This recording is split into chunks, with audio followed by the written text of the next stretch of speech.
All right, there we go. And we are live with another episode of Comic Talk. It's that show brought to you by The Key, where we talk about this week's new comic book releases. For those of you who don't know, new DC comics come out on Tuesdays, new Marvel and Indie comics come out on Wednesdays, and we're here on a Thursday, November 2nd, 2023, to talk about all the comics that came out this week. I'm your host, Dimithri Perera, and if you're watching us live, you can see exactly who my guest is for this. If you're watching us live, you're watching us on twitch.tv/The Keeg Show or youtube.com/The Keeg Show. But if you're listening to our podcast, and that's wherever you get your podcast from, you can't see our guest. And so let me introduce him. We got Aaron Rhodes, a.k.a. King Krakoa. Aaron, how's it going today, man? It's going quite well, my boy. How are you doing? I'm doing good. It's this is your second time on the show. Yes, sir. You passed your first your little audition. Now you Yep. made it. You made it. Right. I'm officially second day in, and I'm feeling good. I'm feeling good. We got the audition out of the way. Had to work out a few kinks. I was a little nervous, but we are back and alive and in color. You've been great because like I've been seeing your TikToks for a while now, and I've wanted you on the show, so I was glad that I got you on the show the first time Thanks. around. I got you on the show the second time around, which means you're still interested. So Yes. the guest Very much. position Very is much. yours. And if you don't want it, you could just hang up on the show right now, and that's cool too. Oh well, I guess I gotta go. I'm just playing. You're like, oh man, that's an out. I always like to give everybody an out. You know what I mean? Right. It doesn't matter. Anyone I'm striking up a conversation with in real life, Yeah. or if I, Keep the let's door just say cracked. talk to a girl out in public. It's like Right. I don't want the girl to feel like, Right. obligated We're to talk to me. trapped in this conversation. I'm like, Right. you Exactly. have an out. So thanks, Aaron, for stopping by. You read comics this week, and I read comics this week, and I don't know if you noticed, this was a weird week for both DC and Marvel. Yeah. Do you know why? Yeah. No. Why? Okay, it's because November 1st was a Wednesday, December, Hmm. and then October 31st, or 30 days in September. Yeah, 31st of October was Tuesday, which meant that DC Comics this week came out on the final day of October. Marvel came out on the first day of November, and both of those are one of 5 in their respective months. Huh. So DC Okay. Comics was the fifth Tuesday of October, and Marvel was the first of 5 Wednesdays in November.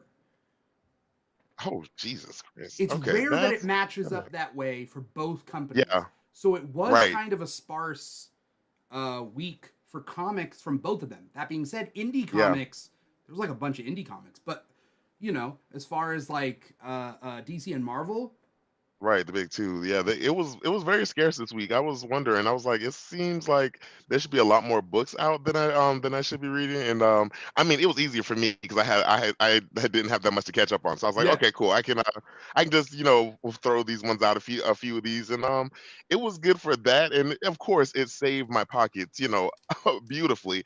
But also, no, I need sometimes you just want to overload yourself with some good comics. yeah. I mean, and that's not even to say that like anything was bad. It's just Yeah, like not at there were all. 6 DC comics that came out this week, and there were 12 Marvel comics, which is a Right. really slow week for either one. Yeah. Yeah, very much so. I would expect, like, at least even with Marvel, just being 12 of them, that's still very small for them, and I was still surprised. Yeah. And that being said, I still didn't get to read 2 of the comics that I really wanted to read this week. Ooh, which one didn't you get to read? I wanted to read Venom because last time Oh, we talked, okay. I didn't read Yep. Venom until you read Venom. Oh. You had read Mm-hmm. Venom on that last episode that you were Yep. on, and you were talking about how much you liked it. So I was like, all right, I'm going to go read Loved it. it. And I liked it. And I was, okay, I was looking forward to Good. this week. And then I wanted to read Spider-Boy #1. I meant to read that too. And Didn't get to read that one. I I didn't was get to read upset. that. That being said, I read some other ones, even ones that I never Yeah, thought I was gonna read. you and Um, me both. but we put some away. Yeah. What'd you read this week? The Um. titles and the numbers, if you can. Okay. Yeah. Of course. So this week I read, of course, X-Men number 28. Yeah, Um. which was good. I read Venom number 27. I read the White Widow number 1 that came out, which surprised me that I was gonna read, but I ended up liking. Supergirl, the special issue that came out this week, and I believe Ultimate Mm, Universe, and Avengers number 7. yeah. Okay. We got a lot of overlap, which is good.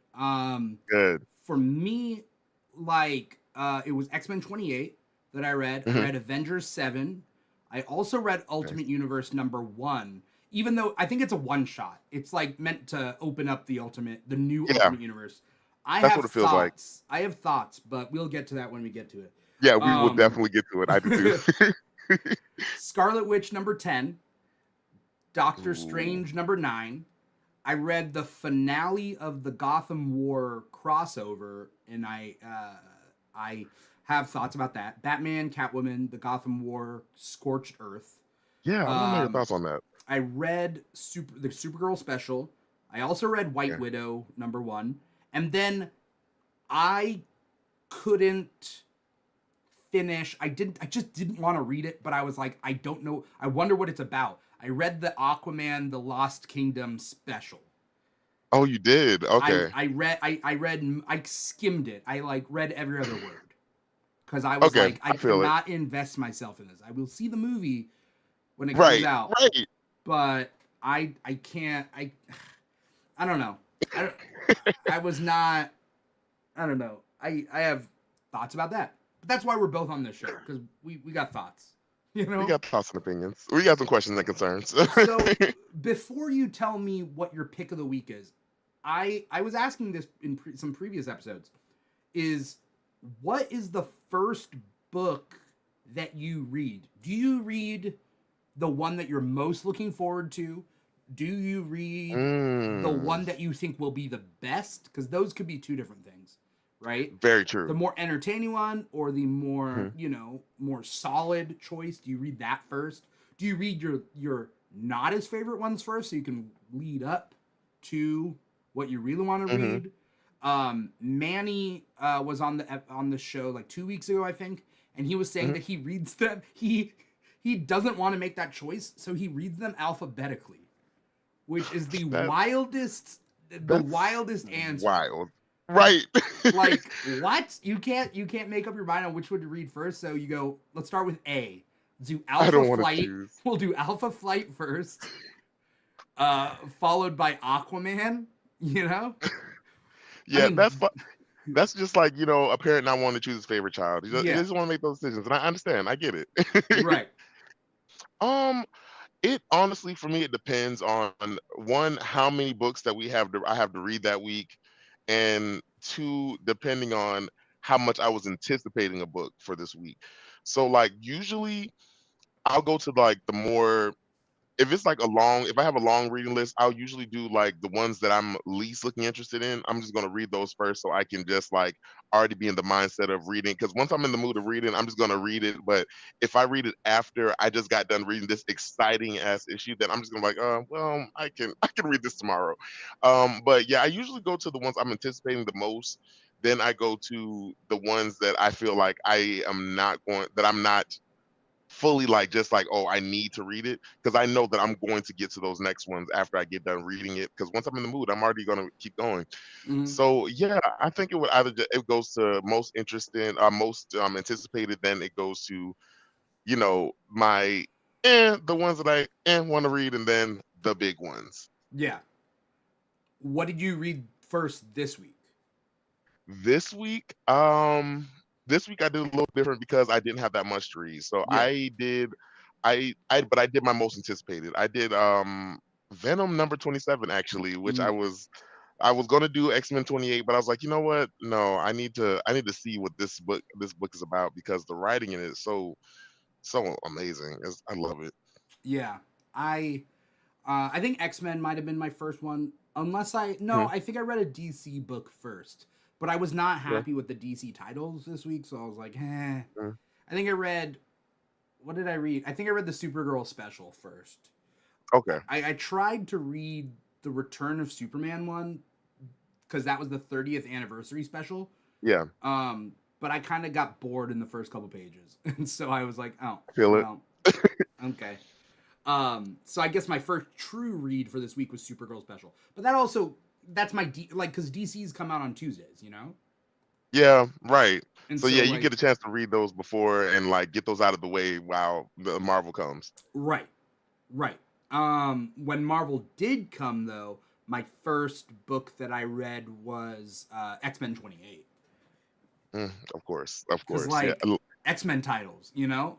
I mean, obviously, you're right. Like, how can you Yeah, not? I knew that was going to be one of the first ones I read too. I was like, yeah, yeah, I have to make sure because the way they're this Firestar storyline didn't like the fact that they have me invested in Firestar. Angelica Jones is wild to me. yeah, Never in my life did I expect me to say, "Oh, have you heard?" Like, I know the X-Men, but have you heard about what's going on with Firestar? Yeah, yeah. it's an amazing time to be a Firestar fan, and yeah, I'm slowly becoming one. Would never admit that in real life to other people to their face. But yeah, it's been pretty good. Yeah. I I have opinions about like the Firestar stuff. I'm really digging it, but Yeah. we'll talk to it when we talk about X-Men 28. Yeah, right. Here's the question though. Here's the question. Mhm. What's your pick of the week? What's your number one Ooh, pick? it's X-Men 28. Yeah, Okay. yeah, Okay. definitely. Um, let's talk What's about yours? X-Men 28. Your Mhm. number one pick. Okay. Right now it's Fall of X. We're dealing with a lot of the like Orcus, Right. anti The mutant aftermath. hysteria, right? It Right. almost seems like one of those alternate futures that the X Men always has, Yes.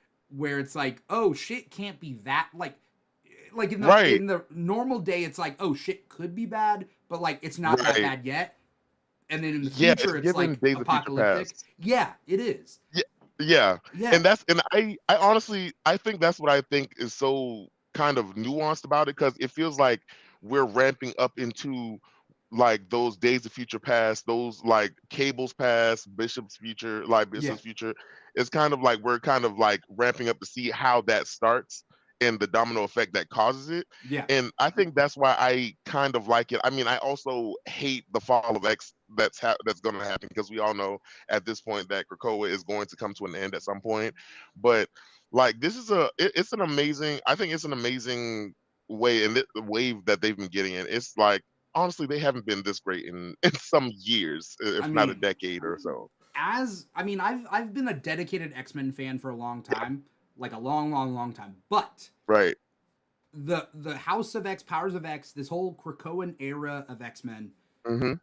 is the most interesting, unique, nuanced take on Yeah. X-Men that has never been done before. And Right. it reinvigorated just the ideas in my head because Ye- right. right, like when you think about like what X-Men you like, what like characters you like, the relationships, Yes. like what are these storylines, I never would have thought of this before this happened, right?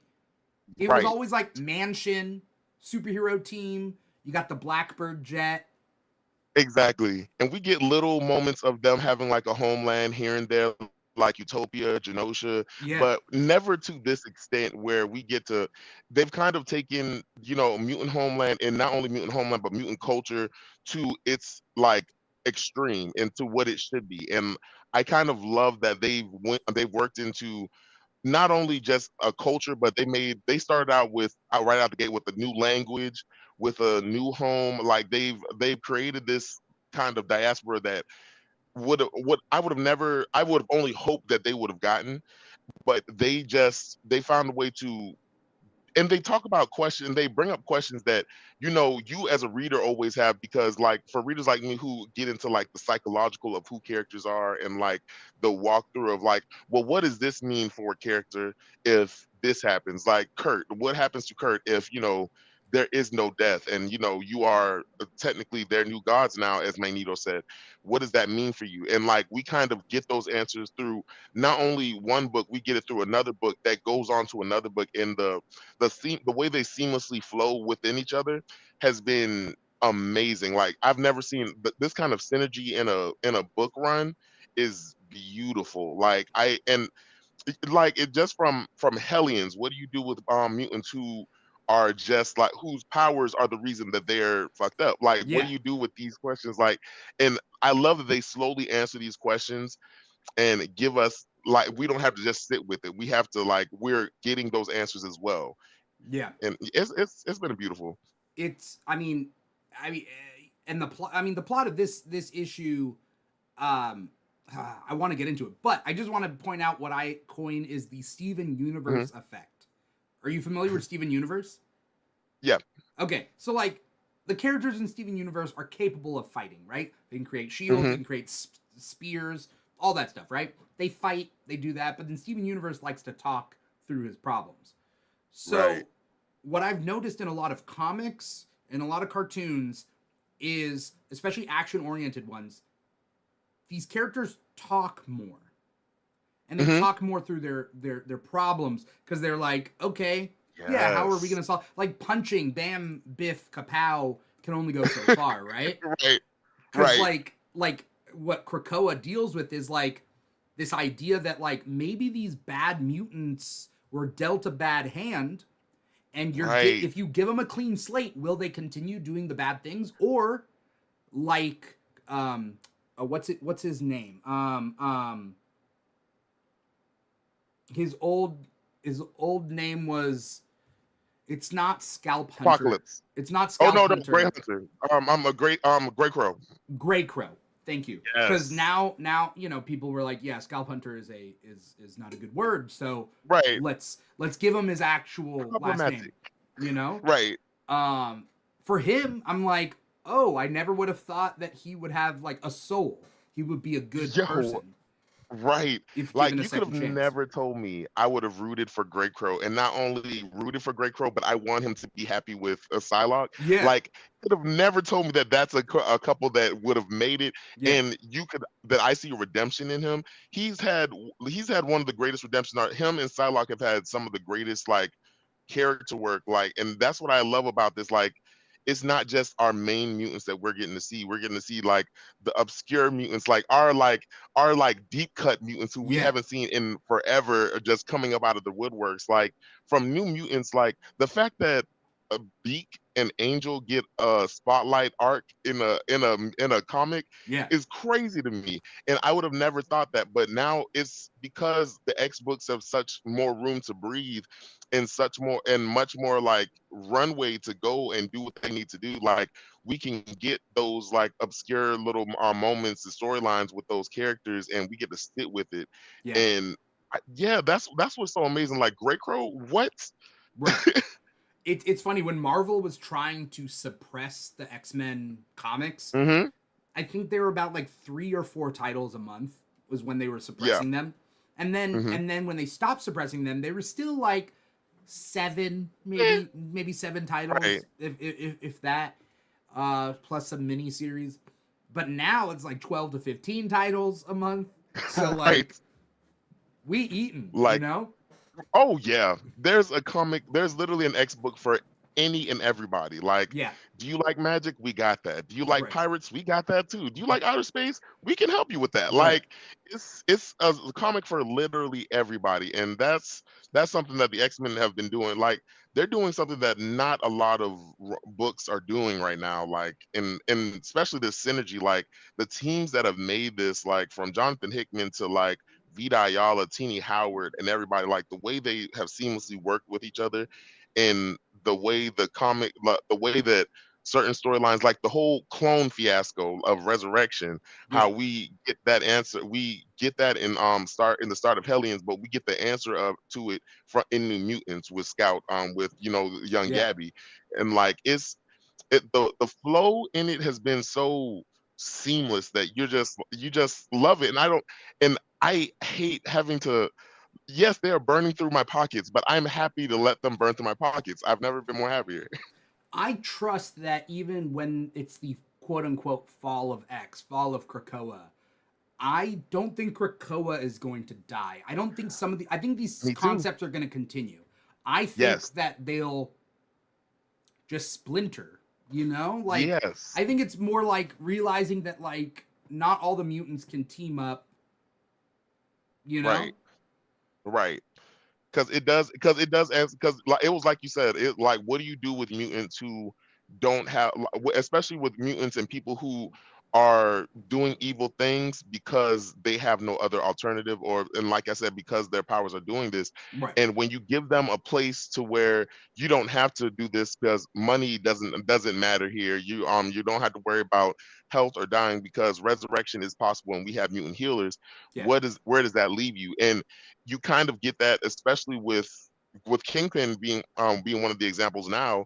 Like when they in the realm of X book, they start off by saying he him and Typhoid Mary came to a paradise and they were going to live happily ever after until Hellfire Gala. And I was like, that's something that you need to that's a real question that you have to ask, because if you don't have a need to be evil, if you don't have to do this because you're, given a sucky situation, a shitty hand, or you need money, where does this leave you? And we get those questions answered right away. Like they give people a purpose. Yeah. We kind of have this moment where we get to see people we get to see people at face value. Yeah. I think I think yeah, there's so much to talk about with this. Um Right. Hellfire Gala though, of this year's Hellfire Gala is Yeah. like, oh yeah, everything you love, well, we're gonna fuck with it. So Right. like people died. That you They thought. the best. Oh, it was such a good like the Hellfire Gala was just really good, and then also Hmm. on top of that, set up plot points that can go further. So Yes. in this issue, X-Men 28, like we're dealing with Firestar being a double agent. So that double agent thing got set up in Hellfire Gala, and Hmm. now she's a double agent where Orcus, this mutant hating group, is like, oh, they're like, you're one of the good ones, but then they're like, no, she's not, because you know, Right. death to all mutants. But then Right. like Mr. Sinister is like, nobody can kill her, or not Mr. Sinister, Doctor Stasis Dark is Spaces. like, Hmm. nobody can kill her without my express permission. Yes. There's that, and then the other people are like, well, maybe we just kill her because like we have no purpose for her, right? Right. Right. And I love that. It was like you said, the Hellfire Gala. It set up so many things. It was like I keep calling it's a snuff film, but it was such an excellently written snuff film that I was Yeah, like, I was totally okay with it. Like it opened the door for so many other storylines. And and like you said, I don't think that it's going to be the end of Krakoa. I think it's just the it might be the a down slope. It might be they might start off slow again and have to rebuild. But I don't because I just the Krakoan age is too powerful right now for them to just end it the way they're trying to. And I get it, but also like even in Cable's miniseries, he also says this is the first Krakoa's fall, but it won't be the last. And I'm like, okay, so this gives us room to breathe there.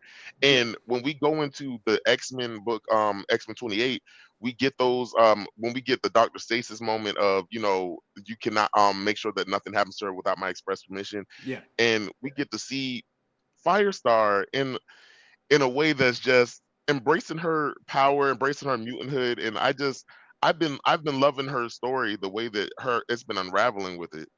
Like the Yeah. moments of her just being a spy and having these people hate her, even though because before when people hated her and when mutants hated her, it wasn't a thing. But now she's become a part of the community, and not only she's the only one who's able to fight for them at this point. And I'm like, okay, I love this breakout moment for her. Especially a character like her, where I mean, I don't know whether she outright said it, but it's kind of like the OJ Simpson quote where he's like, "I'm not black, I'm OJ." Yeah, Like yeah, where because she's been a mutant, but she's been just that's the exact specifically energy. on the Avengers. She's been on the New Right, Warriors, but like she wasn't representing mutantdom. She was just like, I'm not a part of that. And then she right. became a part of it, and like she got voted in, right? And so but Hmm. then she became on the outs now because she's a double agent and some of Right. the X-Men don't know. So I've been loving seeing all this. And I thought I loved, I don't know, I mean, yeah, you probably read like a couple issues ago where Shadowcat comes in to kill her, Yes. and I'm Love like, that issue. "What?"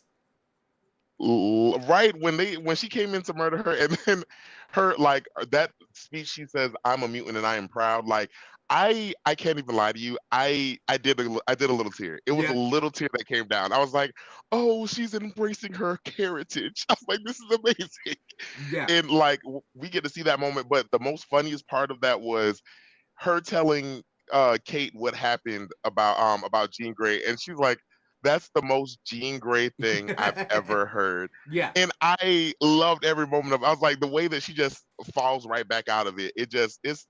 It was such a good little moment. But her in the but we kind of see that her in this issue, like her and well, Shadowcat and Wolverine have kind of switched places in the whole.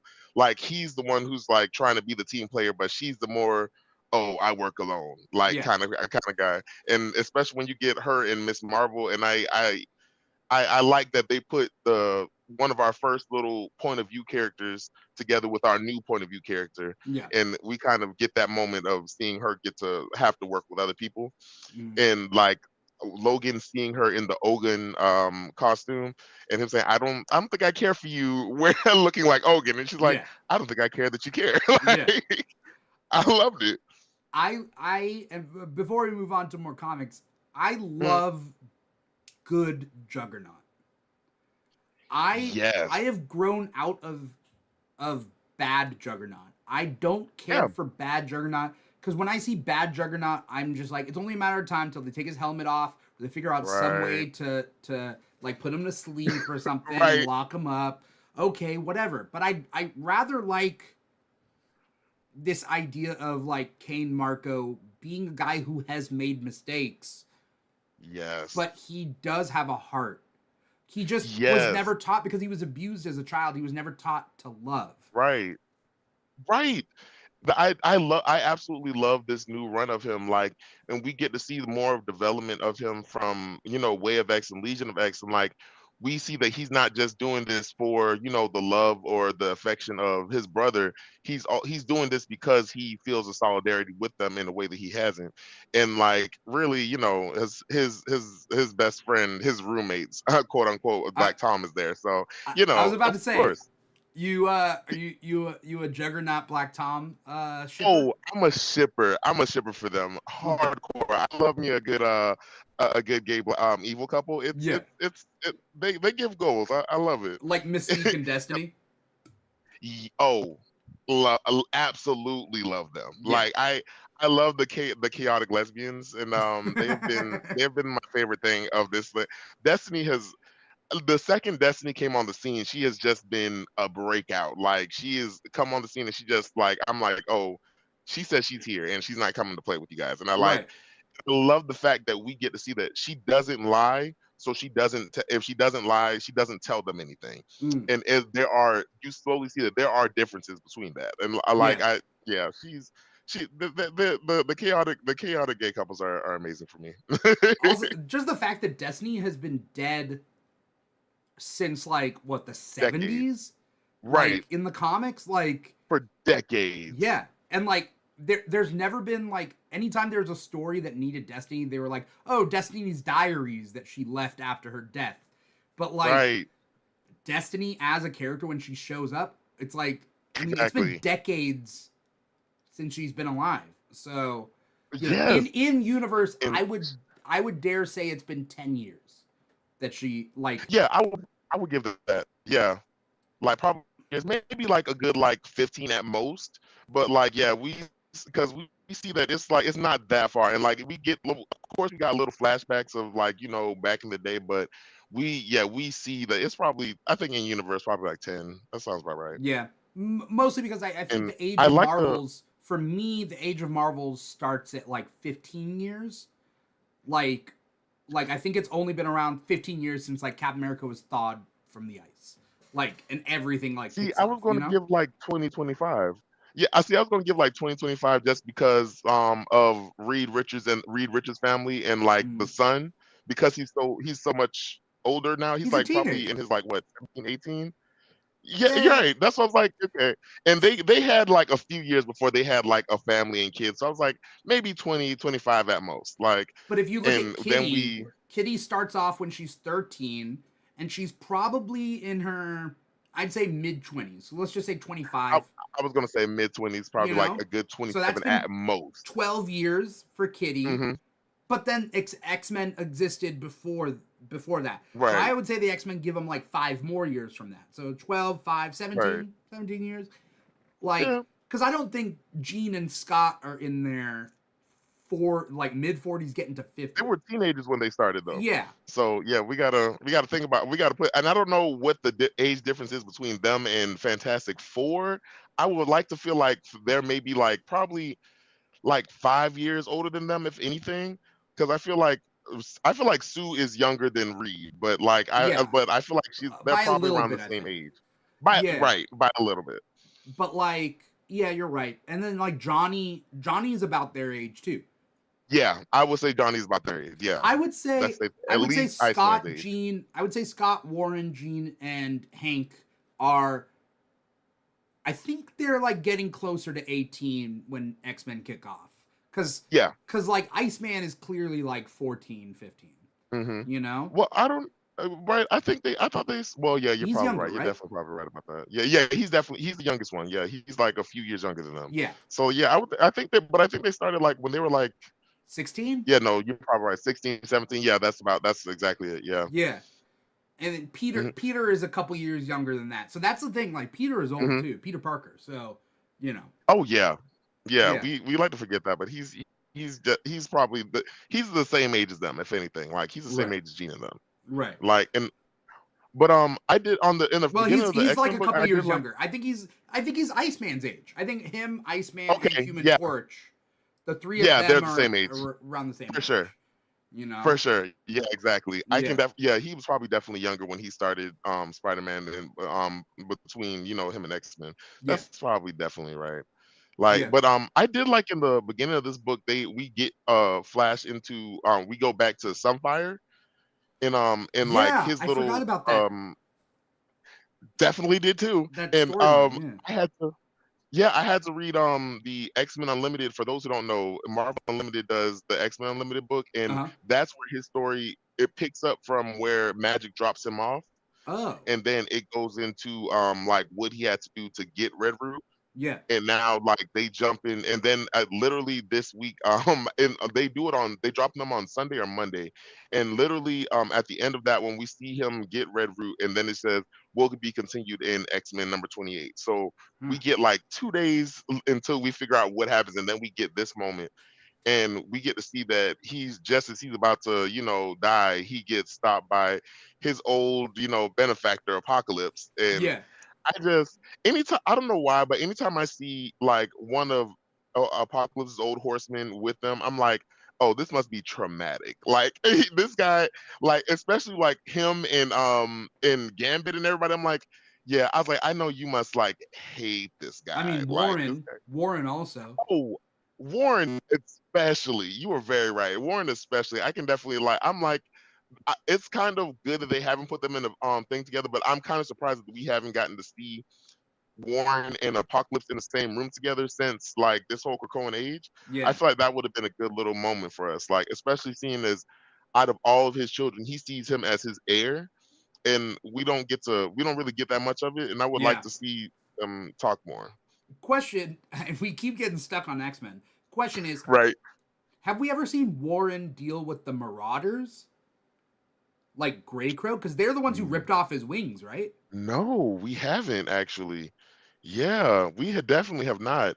Like, and the Morlocks have not dealt with any of them, and you would think that like this would be the time to like deal with grievances. Like, I I need all the Morlocks to come back to life because there are like sad scenes in the yes. Morlock massacre, Oh my like God, where like right? kids are dying, and I'm like, you can't Yes, don't kill kids like on like it's so sad to see like X-Men did like not hold back when they did the first right. mutant Oh my massacre. God, Grey Crow just obliterating the children. Yeah, I just you don't like you don't forget those moments, which you don't forget those things when you read it. Like Yeah.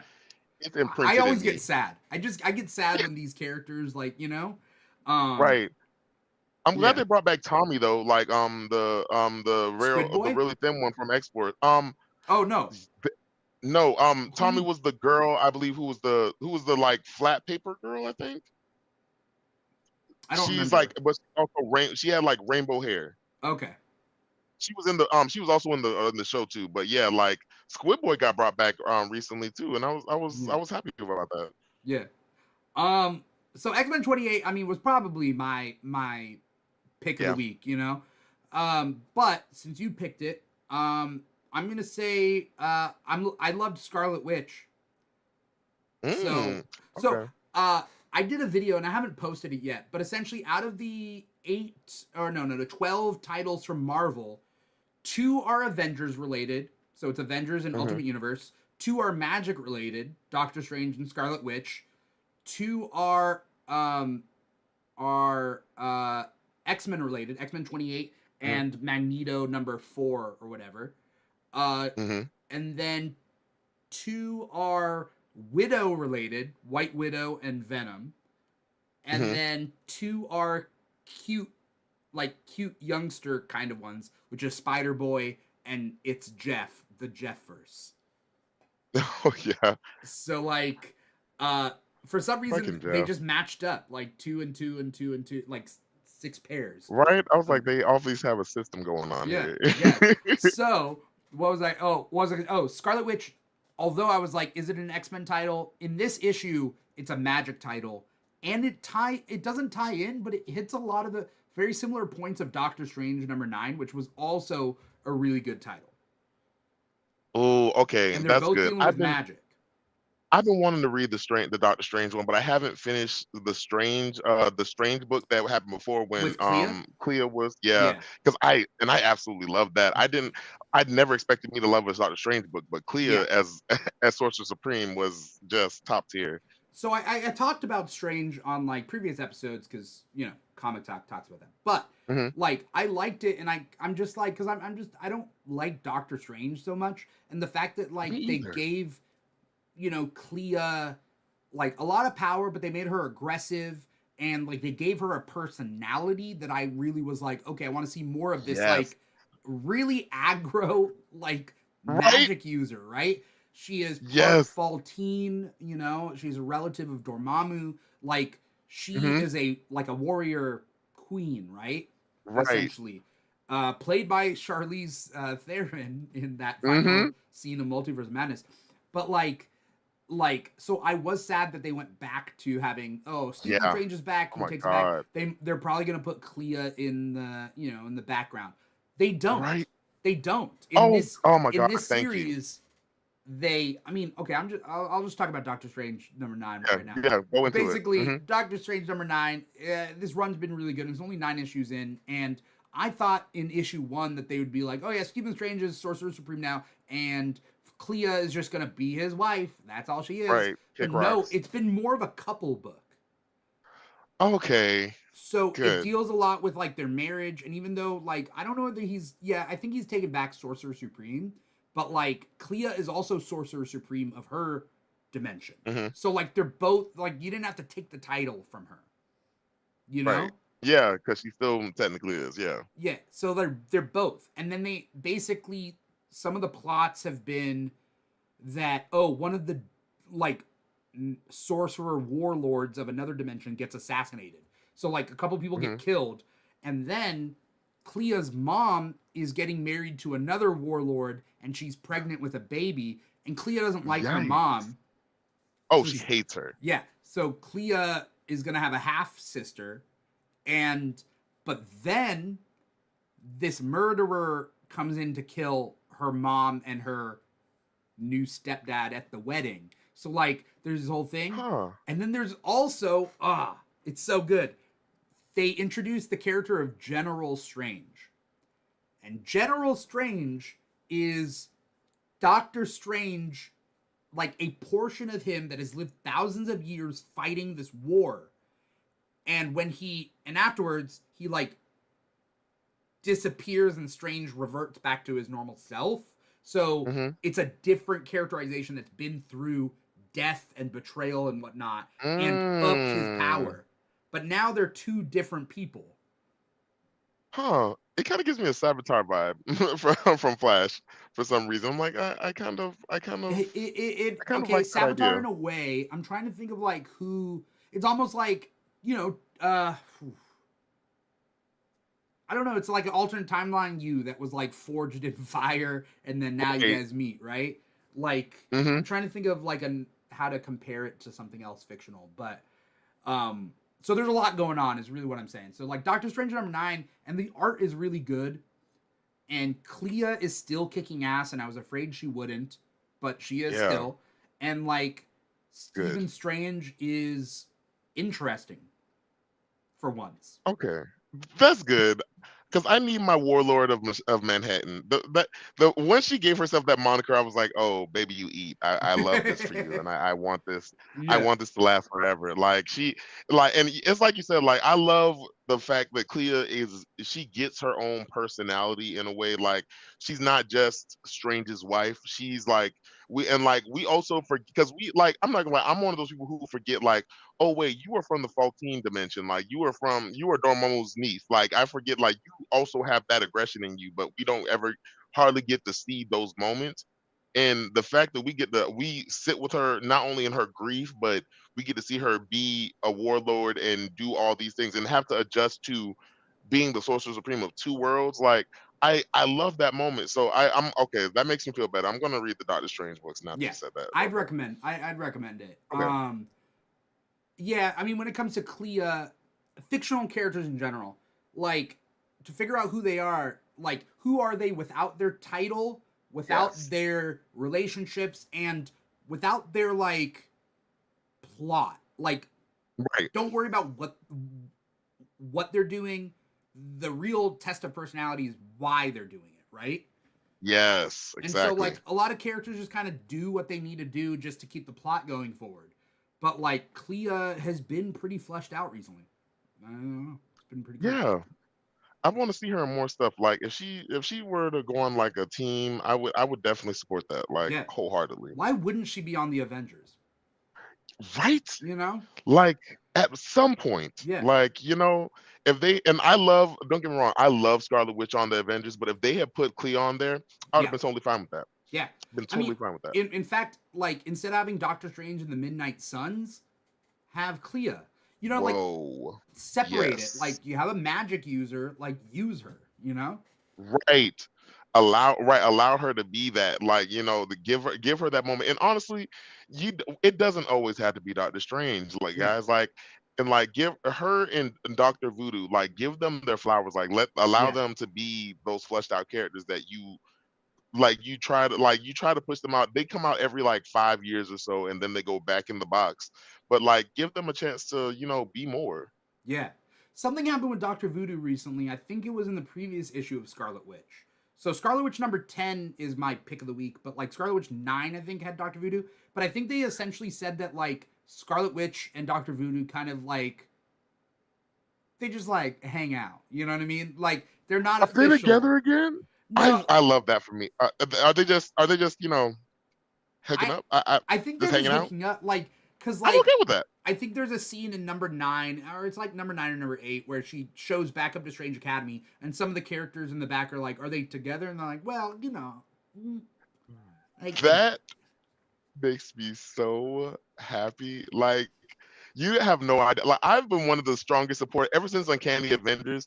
mm, I've been the strongest supporter of like, oh, Doctor Voodoo and Scarlet Witch need to get together. This is a relationship that I love to see. Like, they're like his calm demeanor, her like calmness, but also like very wild. They work. I'm gonna read the hell out of Scarlet Witch now. Now that you told me that, I've been so. I think I'm on issue number 5. I think, but yeah, I'm gonna read the hell out of that now. yeah.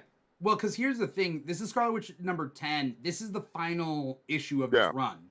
Like this run yeah, that ends makes me on this sad. issue. But the same writer, Marvel's been doing this a lot lately, is like bring back the same writer for a number 1 of the same series.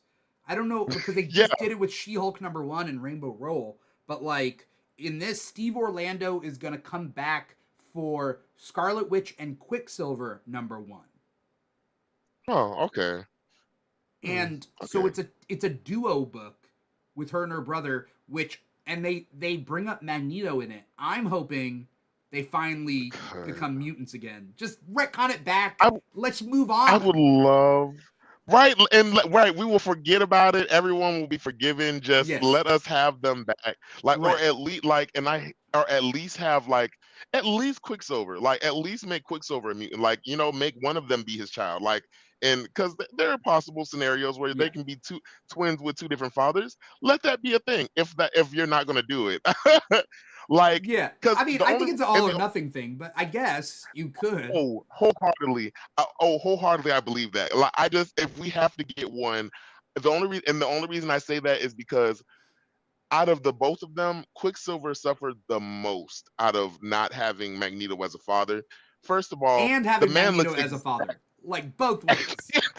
No, touche, touche. Also, like, but he also, first of all, you can't explain the way that he looks exactly like Magneto. Like, there's, like, I don't know why you guys thought that that was going to just like slide by. He has white hair. He like, come on, y'all. Right. Like, in but honestly, Quicksilver has suffered the most just because his whole thing was being a staunch believer in mutant rights. Like, he joined the Brotherhood for that cause, and like him losing that fatherhood dropped his whole character, and now we just have to live with it. And I want more for him. I do not care for Quicksilver, but I feel so bad for him. I'm like, yeah, and I would love for, but if they want to make them together, put them back as his children, if it I'm be God's okay. will, Like I people want hate it. retcons. I'm okay with just one more retcon. Right, right. Just it's for the better. Just like let's get over it. Yes, You know? as long as the retcon fits the story, I'm totally fine with it. Like, Yeah. but honestly, you can just like you can just be like, "Oop, psych, he was their father the whole time." Okay, I wouldn't Yeah. ask any questions. No, Just give it to I us. don't care. I don't Right, care if it was I like a have what I need. random robot duplicate that was like lying the Yes. whole time, and it's you know what I mean. Like okay, He, fine. okay, cool. Right. Yeah. This is it. All right. I'm here for it. I will. I don't care. By the way, did you read Uncanny Avengers last week or 2 weeks ago Yeah. Yo, with yeah. Quicksilver and Monet Christopher kissing? Monet? Yes. I want you to know I was because I'm right, I'm doing a video on that literally on my TikTok, but I call that the first issue. When I tell Really? you the first issue, I called that. It was the second she said, "Watch your hands," on the first when he picked her up when he was speeding around. I was like, "Oh, they're gonna fuck," and I'm okay with it. And I was totally here for it. My girl Monet she's like me. We have bad taste in men, so I feel it.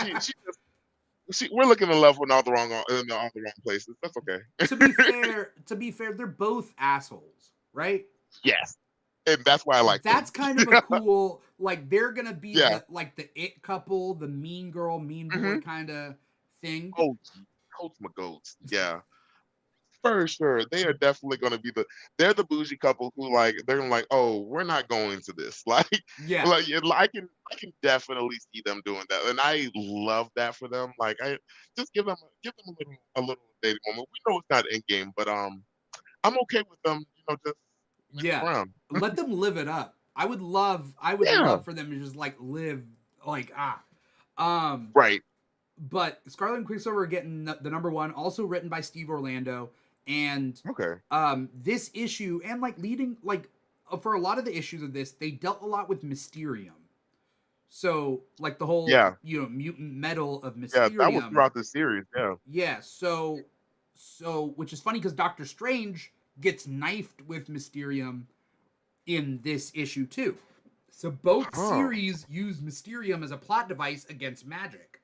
So I think there's going to be some Yeah. big Marvel thing that deals with excuse me, deals with Definitely. Mysterium coming up because Definitely. Have you read the Iron Man from a few weeks ago too? yeah, yeah, Yeah, and it was the same thing, and we find out that Howard Stark kind of already discovered it, but yeah, like the fact that we see what Mysterium, we kind of see a little bit more of what Mysterium can do. Not only can Captain Marvel not bend it, but Peter Parker can't sense it with his spider sense, which I thought was wild. I don't know why. Out of all the things, I thought that was very wild. I was like, I don't know if that should be a thing that should happen because, like, what if one of his people, what if one of his enemies find this out? Like, what if somebody was on that rooftop across the street and was like, huh, nice to know, and just like this is going to be a point, and I know that's going to be a point of contention, which I think will be a good story. Like it's a good little one-off story for him. Yeah, yeah. Um, it's picking up. Um, we Right. both read Ultimate Universe #1, right? Hmm. So I'm gonna be honest, okay? I first thing I disliked Candid. this one shot very much. I don't know what Marvel is doing. I don't know why they're doing this. I I I this is not the Ultimate Universe. It doesn't make sense. This is an I, alternate timeline. So this is like, okay. why are they Right. treating it like another universe when this is an alternate timeline? Right. Like, and I think that's the thing that got me because I don't think I finished. I think I didn't finish the last issue of Ultimate Invasion, but Mm. like it feels like, but it the way because even when in the Ultimate Invasion they make it seem like this isn't 616, this isn't 1610. Like this is just another thing, and the reason I knew that because they were talking about when the Maker was doing all this stuff. Your microphone's getting a little weird. Oh, sorry, hold That's on. right. Is that better? Yeah, yeah. Okay. But yeah, like when they were talking about the whole when the Maker was killing those families because of the clones that kept coming to attack them, and he was like, well, they're not going to be able to, and there's like somebody's going to do this to you, and it's like, well, they can't do this to me because I'm not from this universe, Yeah. I'm not even in this history. So I was like, okay, so this is a whole nother universe, but we're trying to recreate the Ultimate Universe in your image. I like the one thing I will say, I do like the ideas of it, like the whole Maker coming in and basically being like, "Hey, I'm like stopping Peter Parker from getting bit from the spider, and like stopping like certain heroes from existing before he's ready for them." And or like from existing at all, like the whole Captain America not being found in the ice, like we get those moments, and I like the idea of reforming the team and like especially with Thor's idea with Thor's storyline and with Sif being way more important than I figured that she would ever be in a Yeah. story. Like she's not only like and she's not just but I do like she's not just an exposition in the story. She's just like she's an actual part of it. And you see that she's gonna like have a vital role to play later for him. But yeah, like it's a very weird concept. I have so many questions. Like I guess I had to see we had to wait till the next issue to really get an idea, but Well, this is a one shot. So, like, this is like, and then they do all the different right, series that's from what I this mean. point on, Yeah, the right? next series that's going on. Yeah. I just don't understand the point because something that I noticed while I was reading this is the Ultimate Universe was a amazing hopping on point for any new Yes. readers because that's where I didn't start Marvel officially with Ultimate Universe, but it hooked me Hmm. because of Ultimate stuff, like Yeah. originally, right? Where you Hmm. could read Ultimate X-Men #1, and it's the start of anti-mutant hysteria, Right. and it's And you them go forming into the it. team. Um, Exactly. Ultimate Spider-Man #1 is Peter Parker getting his powers, right? So Hmm. it was a no to low continuity universe. It was a restarted, Right. rebooted, hip, funky, fresh universe, right? Like Peter Exactly. Parker has a cell phone, like back then, Right. right? You know what I mean? Like Right. Like it's like as long as no, what? right, go ahead, go ahead. Oh, I was just gonna say like Gwen Stacy showing off midriff. Like it's the fashion of the Yeah. time. It's the Yeah. it's it's the things that people are dealing with. And this just seems like great. It's a but it's not great. What I mean is, it's a science fiction dystopia Right. bogged down by continuity. Is our kids going to be able? Not that kids need to read this, but like, are new readers going to hop in and be okay with this? Not after this issue. Right. I definitely feel you because especially when like going back to the Ultimate Universe, like when you go into the Ultimate Universe, all you have to really know is just the basic knowledge of these characters, and you Yeah. can just go into it really fresh. I had already loved I had already loved the X-Men, so I already knew a lot of it going in. Yeah. But this is a new revamp. Like, we're literally getting to see, like you said, the team getting formed, and we're getting to see like them in a whole nuanced way, and like the way they go through things, like Storm, Storm dating Beast. Storm dating Beast, like Storm, and then like having to grieve Beast, and also like Beast being self-conscious about him dating her, like from her being attracted to Colossus even though he was gay, wild, like. But like we get to see these moments of these characters, but we go into it fresh, and like we don't need all the knowledge from these characters like we do in the main universe. We just go into it because I I I knew nothing. I When I started Ultimate Spider-Man, I knew just the basic bones of Peter Parker and who Spider-Man was, and I only wanted to read it because I wanted to see how Miles Morales was created. And when I tell you, I read that going in, not knowing anything, but loving that whole series. Like, read all 100 plus issues of that series. Yeah. Like, and I think, yeah, I think it does get it bogged down because with this new universe, we still need some kind of history of what's going on, That's even the and we premise, right? The premise is that right. history has been changed. And it's like, Yes. I don't know And whether I want like this. And or call it right. something else. Call it like, you know what I mean? Call it like, I don't know. Honestly, that would have been, I think that would have been a smarter idea to do, like, or at least like recreate the actual Ultimate Universe. Don't just say it's the Ultimate Universe and then just be like, well, it gives you the feel of the Ultimate Universe. Like, Yeah. we need that. We If you're gonna do it, go full out with it. Like, if they had just made this story like the Maker went back in time in the main universe and started doing this, then that would have been a great storyline. Honestly, like, we could have, and then we could have found a way to undo it. If it gives me, it kind of reminds me of the House of M, when everybody doesn't remember who they are, Yeah. and or the past that they've had, and then we go back into like, and you kind of see that they're like, oh well, the Maker did this because he didn't want this crazy. And when we get to, especially when we get to the repository of it all in the universe, on the Ultimate Universe issue, like, and we see like, oh, he's kept all these things, and like he's positioning, and it looks like he's positioning it to where he'll make this power, he'll give this superhero, like make this superhero come when only, but only when he's ready to. Like, the fact that he kept the spider, and we're just like, okay, he's just waiting for the perfect time to use this on somebody who he feels he can control. Like, that would have been a smart thing to do for the main universe, but don't just do a random universe out of nowhere and just be like, oh well, this is what we're doing, and this is the Ultimate Universe now. This is not 1610, guys. Like, just so we're clear. And I was very much looking forward to that. That is going to be the 1610 that we know, like the Ultimates. Like, I was very much looking forward to that. But I'm curious to see where they go with it. I believe in Jonathan Hickman, so I'll give him the faith. Because I've I never believe in found him, anything that but he's done be a flop. But yeah, yeah, I believe in I'm him, squinting but my like, eyes. I don't know. I mean, Yeah.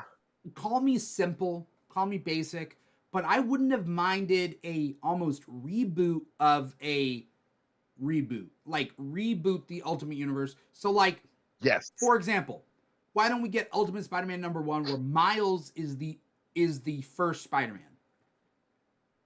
Yes. You know what I mean? Like, he's Right. the only Spider-Man. He doesn't need a mentor. He gets bitten by the spider. Right. Miles does. And like, we see where that takes him. And Miles is in high school. He doesn't have Peter Parker. You know what I mean? Like, Mm-hmm.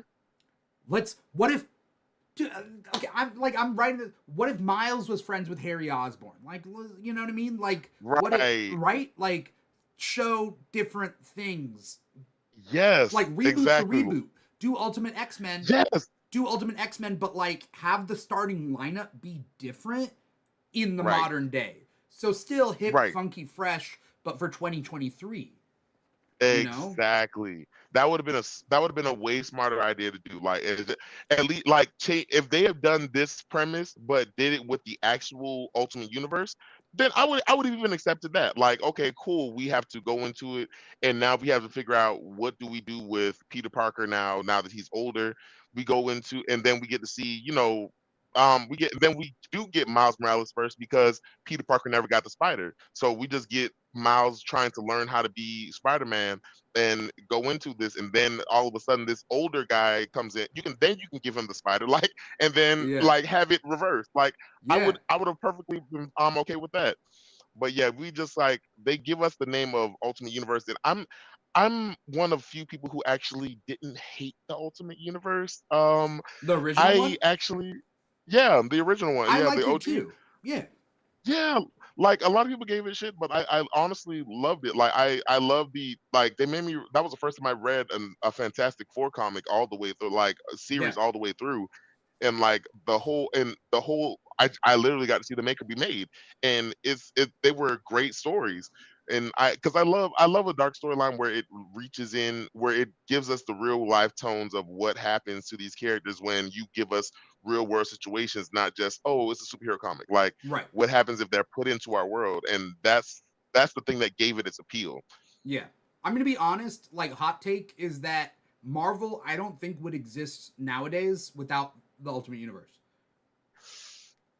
I think That's real. I that's my hot honestly take. kind of, not that you say that, kind of, yeah, kind of a little bit. Cuz think about it, Because the MCU wouldn't exist. The MCU wouldn't at all. exist because the Ultimate Universe created a cinematic vision Right. of this. So we're talking Tobey Maguire Spider-Man, Mhm. whether that gets made or X not, I all don't the know. X-Men books, all the X-Men movies, because people like people for the reason people hate those because it's not like them, but people don't know that the X-Men movies are mostly based on the Ultimate Universe, like It's all very that similar. stuff. It's the black. Well, Yeah, it's Ultimate X Men came out after the X Men movie, but then right. it they both kind of fed each other. Yes, You know, exactly, and like a especially with double the Dark helix. Phoenix one, right? Exactly, yes, and it's exactly like because the Dark Phoenix movie, people hated that movie. It's directly based on the Ultimate Universe, like that whole Church of Shire thing, and Oh them not yeah, being aliens. yeah. The I Church of Shi'ar. I Yeah, hated it as much as I did in the book, but also I was like, okay, I guess yeah, I see what you're trying to do here. So yeah, and this is also, of course, while Fox still had control of them. So of course it's gonna be different. But yeah. yeah, Um, I could talk so much about right. like I need to do some episodes on the Ultimate stuff, but Let um, me know. I will be with you. I want to talk about the things that you read. Tell me Yeah, for about sure. Venom 27 because I didn't get to read it, but Black Ooh, Widow has the Venom, like not the Venom symbiote, but just a symbiote, right. and Ace in she my is right. called Widow, right? Hmm. Yes. So yeah, it picks up right after 27, I mean 26, and we get to see them trying to help Bren, the host of Toxin. It is it's the writing again is beautiful. I need to figure out who wrote that. I need to figure that out because Uh, they're slowly becoming a great writer for me. I need to see them write some more stuff. yeah, But but yeah, like they go in to try to save Bren, who is being targeted by this group called No One. I absolutely love the idea of No One and being just these group of people who, and there's not just one person. And I always love an evil group who you don't know who the head is until you know who the head is, and that's exactly where they're going with this. Like, people who have been hurt, or families have been hurt because of these big companies who don't take the credit. That's such a smart premise to go into, and we get the them basically threatening to kill this child on national television, and the process thinking of the widow and the and her learning how to be a symbiote because she's a newborn, like, so and we're kind of seeing her like have to work on her self-control, but and also work with the widow, and yeah, with Black Widow, and it's just the writing in it is still so they write her, so they write Black Widow and Widow and also Venom so much more sympathetically yeah, than I would have ever expected. Like you know that they're murderers, but they're doing it for a reason, and yeah, I love that. Like I didn't expect me to read this book, guys. I keep saying it every time, but it was such a good book. But yeah, like they go in to try to help Toxin. We get to meet another symbiote who is Sleeper, and honestly, it just makes me want to read more. Venom stuff because I know very little to Yeah. Venom and the Venom verse that happens with these symbiotes. But we get to see that there's a lot more symbiotes in the world than I thought there were, Okay. and like, yeah, it's pretty. It was a really good issue. Yeah. I'm surprised how this mashup of Venom and or Black Widow and a symbiote hadn't been Yeah, thought of before. But like, because Black Widow is quote unquote spider themed. She's not. yeah, She's not part of the spider family, but she is spider themed. So it's interesting that it makes a sense. spin-off And of you, Spider Man, which is Venom, right, comes in to then cross over with Black Widow and almost right, tie Spider Man and Black Widow together in a weird way. yes. And you don't like, and I was one of those people. I didn't realize the connection of it until she got it, and I was like, Black Widow. Oh my gosh, she's a spider. It makes sense. Right. Right. Like, and like we get those moments of like, of course, like what was it? When that one event when the symbiotes were taking over everybody, and like everybody got a symbiote at one point. It like, and yeah, we get to see those moments, but it make once you see her in it and once you see the story, I'm like, this makes perfect sense. Why hasn't this been an idea that is thought of? Like, and it's not one of those things like it feels like it's forced on you. Like it's something like, oh, we're just trying to get these ratings, we're trying to whatever, and it could be, but it doesn't feel like that. We get Yeah. like it feels like it's a seamless thing. Like you're like, oh, why wasn't this an idea before? And I can honestly see her like, and I kind of hope that she keeps the symbiote. Like I want Well, here's it the to be thing. like canon thing. There's an upcoming Black Widow and Hawkeye series coming out, and on the cover she has the symbiote. Say less. So I'm it's her with the ready. symbiote and Hawkeye. So so it's weird because Hawkeye and Black Widow are both relatively normal Right, people. Sure, she has like heightened abilities and whatnot, but like for the most part, right, they're pretty human. But then right. they've given her the symbiote, and then Hawkeye still just has the bow and arrow, Good and it's arrow. like, all right, Right. you He know, has really good eyes. That's about it. good for him. But like that's another Right. duo book. That's another duo book that's coming out. Maybe Marvel is starting to be like, okay, let's start like ramping up some duos. Yeah, we don't get we don't get that many duos anymore. Yeah, I'm totally okay with that. yeah, And I might start reading Black Widow now that she's like like a spider part. She's a yeah, part of the Spider Verse. yeah, Like her and Kurt are people in the Spider Verse. I would have never and Nightcrawler would have yeah, never expected them to be a part of it. But I'm like, if they end up being in the next Spider Verse little arc that they do, I'm okay with it. Like yeah, I'm totally fine. These are yeah, spiders that I approve. yeah. Speed of which, I know you read White Widow. We got to cover. Yeah, Yeah, I want to touch on this before we got to get going. a little bit fine. White Yeah, Widow number gotcha. one came out, which is it's interesting that Mhm. Black Widow doesn't have her own series. She is essentially the main character in Venom right now, Yeah, and right. then White Widow, which is Yelena Belova, has her own Mhm. series, and she's been the least interesting of the two widows. But then at the Yeah, same time, like she has her solo series, and it right. was better than expected. I thought you liked it a Yeah. lot, right?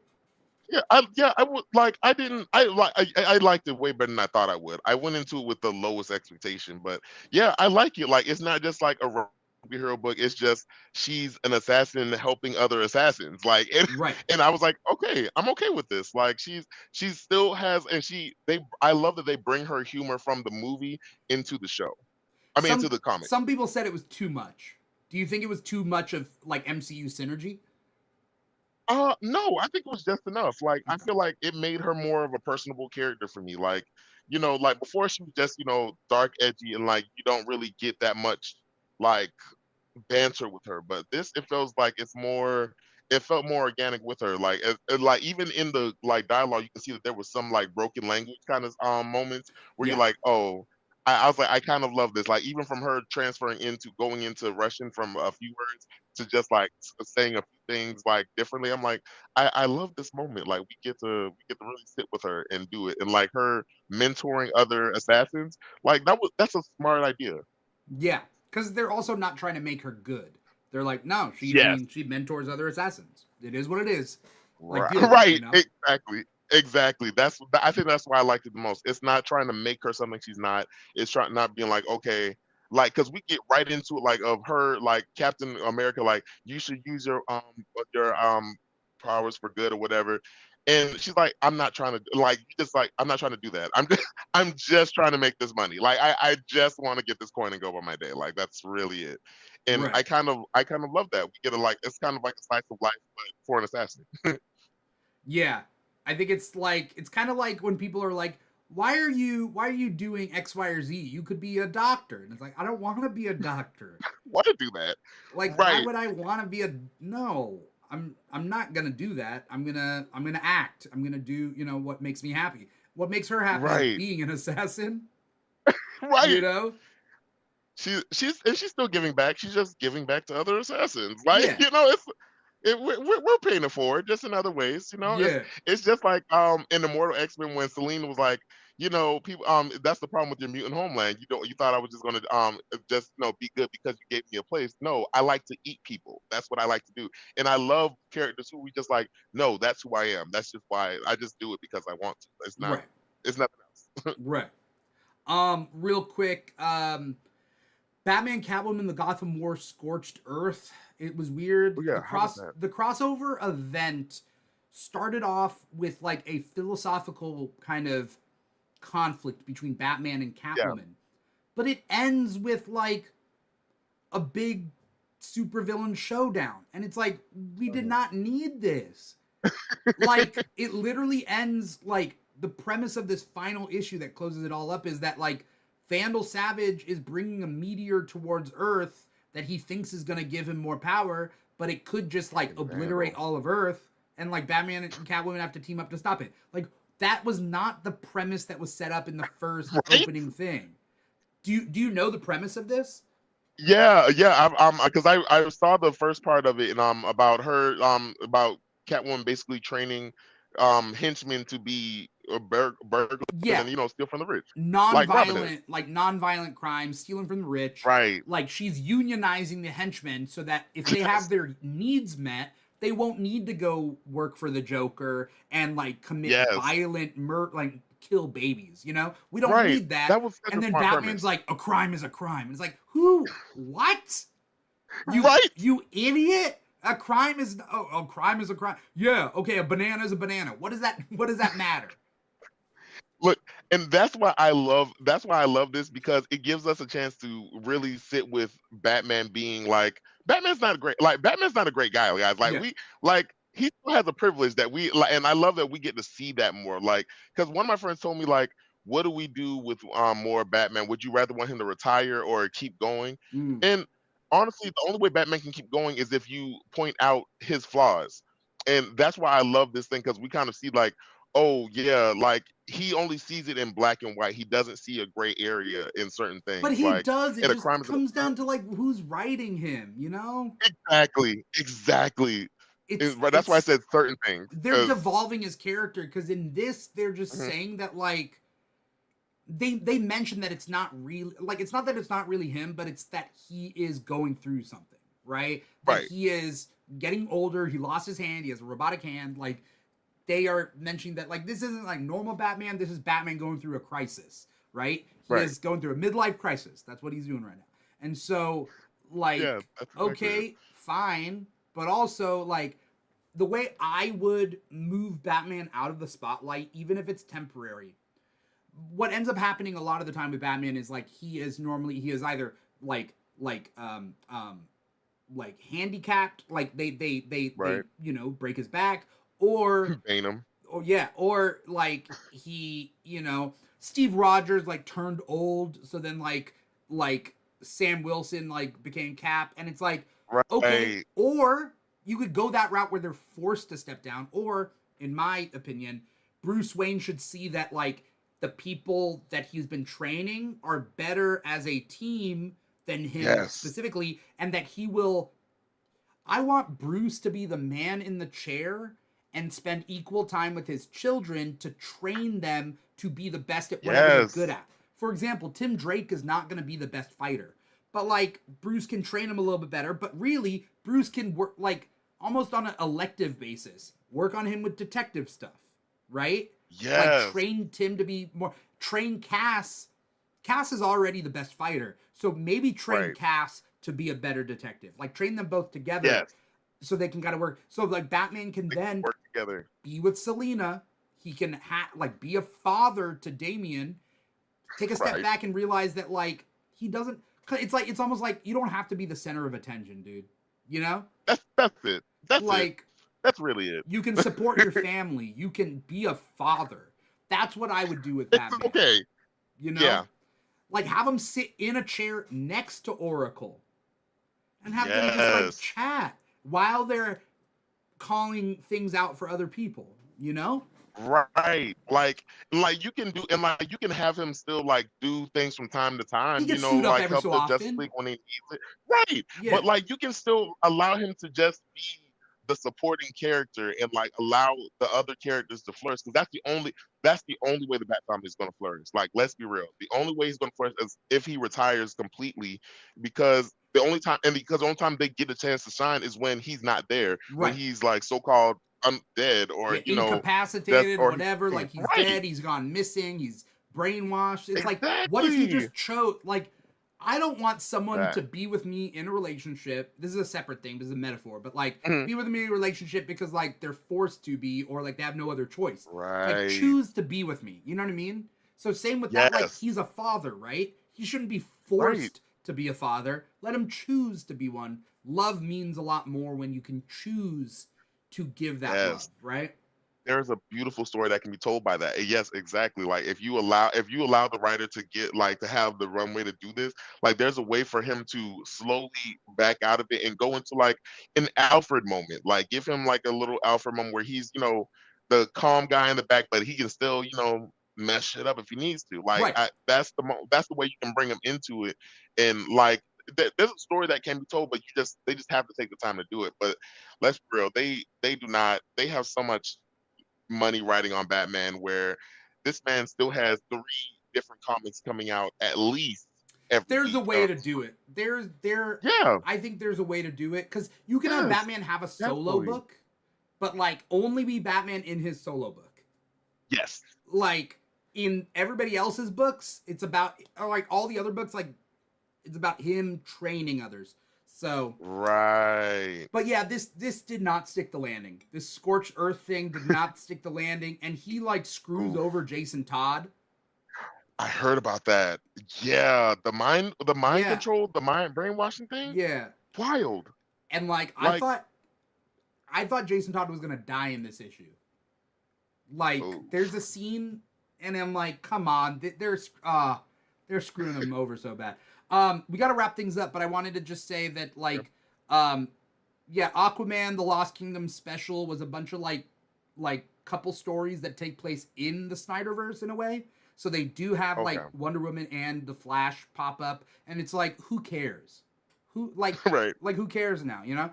And then Supergirl Who needed it? special was also kind of not as good as it should have been. I don't know. It was kind of weird. I I actually liked it. Yeah, I thought it was pretty cute. Yeah, I thought it was pretty cute for her. Like, there's a lot of especially mistakes.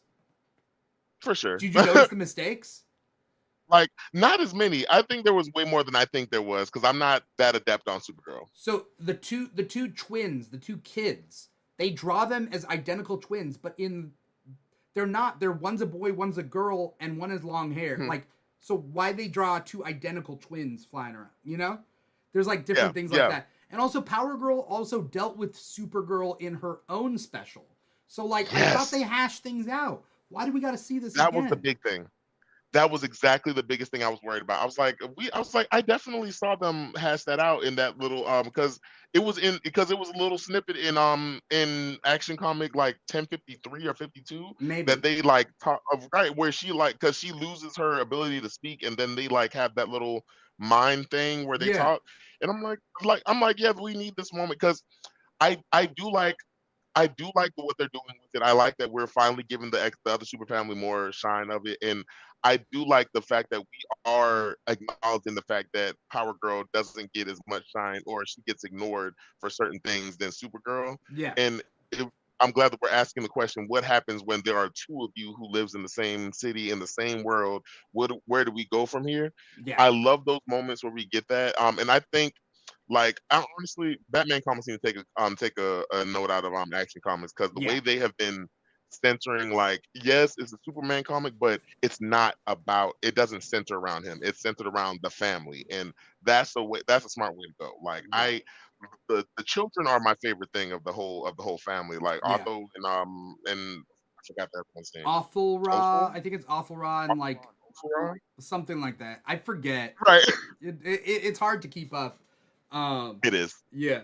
Um, After all that, I think we went through all the issues that we read this week. There was Hmm. obviously other comics that we didn't read and whatnot, but I want to thank you so much, Aaron, so much for coming Of on the course. show and talk with me, taking time out of your Tuesday or your Thursday to talk with me.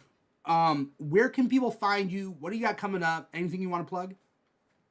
Yes, sir. So of course you guys can find me at King Krakoa on TikTok, Twitter, and on Discord as well.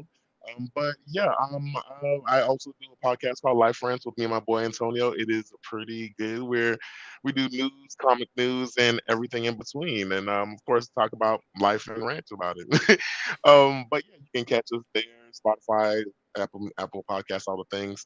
But yeah, it's been amazing. I appreciate you for asking me on. Yeah, I want to keep having you on as long as you want to be on. So Of course. we'll make it Well, work. I mean, yeah, I found you on King Krakoa on TikTok. So mhm, like, you do great work, and it's nice to have you on the show to appreciate you, talk about man. comics with me here. Um, Right. I want to thank everybody out there for watching and or listening. If you're watching us Mhm. live, you're watching us on twitch.tv/The Keeg Show or youtube.com/The Keeg Show, every Thursday night, 5 p.m. Pacific, 8 p.m. Eastern. Or you're listening to the podcast wherever you get your podcasts from. Apple Podcasts, Google Play, SoundCloud, Spotify, iHeartRadio. We're on all the major podcast platforms. So, maybe you're listening to us there. If you're on social media, perhaps you're already following us on TikTok and Instagram. Those are our two biggest social media platforms at The Keeg Show. We're also on Facebook, also on Twitter, that sort of stuff. Sure, of course. On Threads, too. But TikTok and Instagram are our two biggest ones. But you can find us at The Keeg Show or /The Keeg Show wherever you want, including patreon.com/The Keeg Show. If you want to find a donation tier to subscribe to give back to the Keeg, that's where you find us there. And if you want to find a comic shop near you, go to comicshoplocator.com. That's pretty much it. Yeah, no, that's pretty much the spiel. Aaron, thank you so much for coming on the show.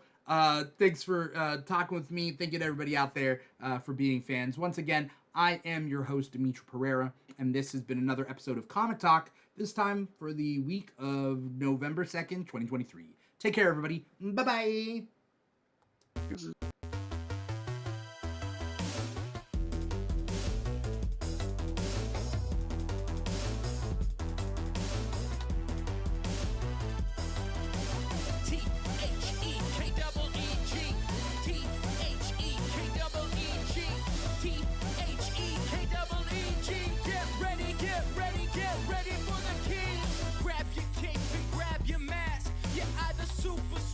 Super fast, gotta beat the boss and get the loot, cause it's the king, and we got geek news.